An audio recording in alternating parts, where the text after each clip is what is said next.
Personal na sinubukan ni Police Regional Office Mimaropa Regional Director Police Brigadier General Roel Cuevas Rodolfo ang high-speed tactical watercraft ng PNP Maritime Group sa karagatang sakop ng Romblon.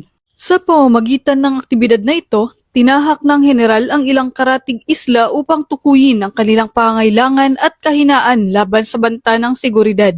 Sa kanyang hands-on test, masusing inobserbahan ni Police Brigadier General Rodolfo ang bilis, liksi at kahandaan ng HSTWC na magsilbi sa mga operasyon sa dagat.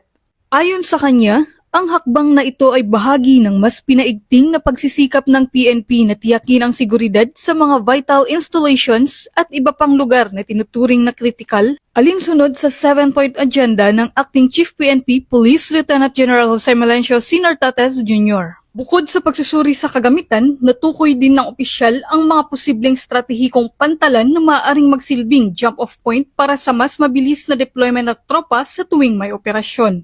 Bumisita rin siya sa mga liblib na komunidad upang personal na marinig ang hinaing at pangangailangan ng mga residente. Hindi lang ito basta test run, kundi patunay na kaya at handa nating marating ang pinakamalayong isla, sapagkat kasing halaga ng nasa kalupaan ang kanilang kaligtasan. Pahayag ni Police Brigadier General Rodolfo. Dagdag pa niya, mas magiging epesyente ang serbisyo ng pulisya kung maayos na matutukoy ang tamang stratehiya sa operasyon.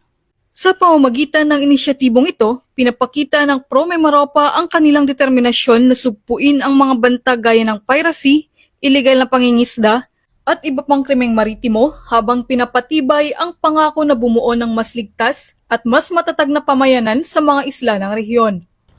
Mula dito sa Home of the Police Eco Warriors, Calapan City, Oriental, Mindoro, ako ang inyong PNN correspondent, Patrolwoman Desiree Padilla, alagad ng batas, tagataguyod ng Balitang Pulis.